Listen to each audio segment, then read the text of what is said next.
Relation देखी economist ने, जिसका नाम है टी.एन. कार्वर।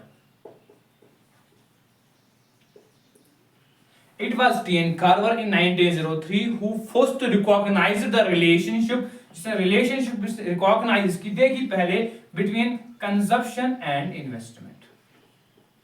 उसने relationship देखी किसके दरमियान, consumption और investment। और 1909 के अंदर इकोनॉमिस्ट एफ्टोलॉन जो था, दूसरा इकोनॉमिस्ट 1909 में इसी प्रिंसिपल को, इसी एक्सेलरेटर प्रिंसिपल को डिस्कस करता है डिटेल के साथ। डिस्कस इन डिटेल, इसी प्रिंसिपल को डिटेल के साथ डिस्कस किया उसने 1909 के अंदर। नाउ जो हमारा कॉन्सेप्ट है, जो हमारा सब्जेक्ट मैटर है, तो उस सब्जेक्ट मैटर जो हमारा जेम क्लार्क का है, जिसने पहले इकोनॉमिक्स के अंदर इसको इंट्रोड्यूस किया, इट वाज इन 1917 के अंदर। ये था जेम क्लार्क था। जेम क्लार्क ने 1917 के अंदर इसको इकोनॉमिक्स के अंदर इंट्रोड्यूस किया, इकोनॉमिक्स के अंदर लाया, और ये पुट फॉरवर्ड इस कॉन्सेप्ट को दिया कि ये कैसा वर्क करता है, ये इसका मतलब क्या है।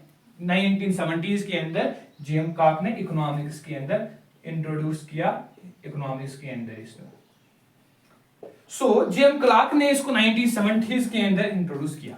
अब ये एक्सीलरेटर इफेक्ट या एक्सीलरेटर जो होता है, ये क्या होता है, ये क्या है, मींस कि जब इकोनॉमी के अंदर इनकम क्रिएट होगी, कैसे होगी, मल्टीप्लायर इफेक्ट ऑलरेडी है।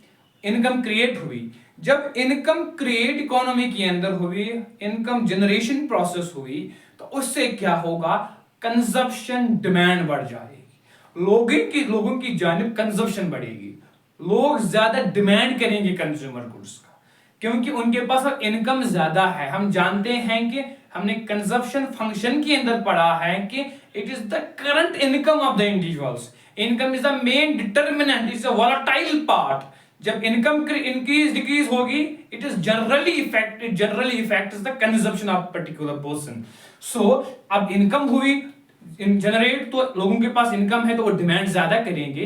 तो उस डिमांड को मीट करने के लिए, उस डिमांड को बराबर करने के लिए, लोगों का डिमांड जो है उसको बराबर करने के लिए, we need to produce such kind of goods. हमें उन गुड्स को प्रोड्यूस करना है, तो वो ऐसे नहीं होंगे। वहां पर एज्यूम लेते हैं कि जो कैपिटल गुड्स है, जो कैपिटल्स है, जो स्टॉक ऑफ कैपिटल में जो मशीनरीज होती है, वो फुली यूटिलाइज, उनकी जो कैपेसिटी है वो हम अच्छे से यूटिलाइज करते हैं। सो क्या मसला है कि अब इनकम हुई तो डिमांड ज्यादा होगा, तो उस डिमांड को मीट करने we need machineries, we need capitals. So उस कैपिटल को, उस मशीनरी को उनको उनके पास देना, उनको गुड देना, तो हमें मशीनरी चाहिए, हमें बाकी जो कैपिटल चाहिए, इक्विपमेंट जिसको हम बोलते हैं, तो वो उसकी डिमांड बढ़ जाएगी।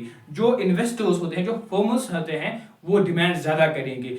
किससे डिमांड हुई, जब कंजप्शन इंक्रीज हुई। So this effect is called accelerator concept. इसी कंसेप्ट को एक्सेलरेटर कहते हैं। तो लेट मींस क्यूरलारा एक डिफिनेशन देता है, वो कहता है कि it is the ratio between the induced investment. यहां पर इंड्यूस्ड इन्वेस्टमेंट की बात आती है, क्योंकि इन्वेस्टमेंट में इंक्रीज हुआ, चेंज आएगा किससे, कंजप्शन से। लेकिन कंजप्शन किससे, क्योंकि income, consumption is the determinant, consumption is determined by the income. Income increase हुई means it is induced investment, induced investment है।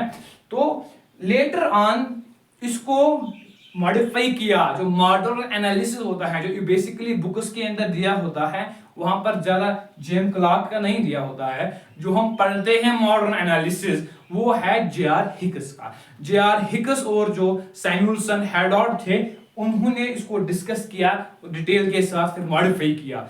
जे.आर. हिक्स ने इसको, जे.आर. हिक्स हम लिखेंगे यहां पे, जे.आर. हिक्स ने क्या किया, जे.आर. हिक्स ने इसको कैपिटल आउटपुट, उसने कहा कि ये नेशनल आउटपुट है, मींस इनकम है, वही है, कंजप्शन तो वही है। उसने बात दूसरे तरीके से बात बताई, अदरवाइज सेम है। कंजप्शन तो इंक्रीज हुई इसी से, वही है ना, वैल्यू तो सेम आएगा। सर्कुलर फ्लो ऑफ इनकम अगर पढ़ा होगा याद होगा आपको, तो उस टाइम आपने देखा होगा कि इस इनकम जो 3 मेथड्स हमने देखे, दे आर द सेम। सो ऐसे उसने नेशनल इनकम की बात की, उसने आउटपुट की बात की, तो उसने कहा it is capital output ratio. तो हम इसको डिनोट करेंगे, we will denote it by v. जो एक्सेलरेटर होता है, it is denoted by we.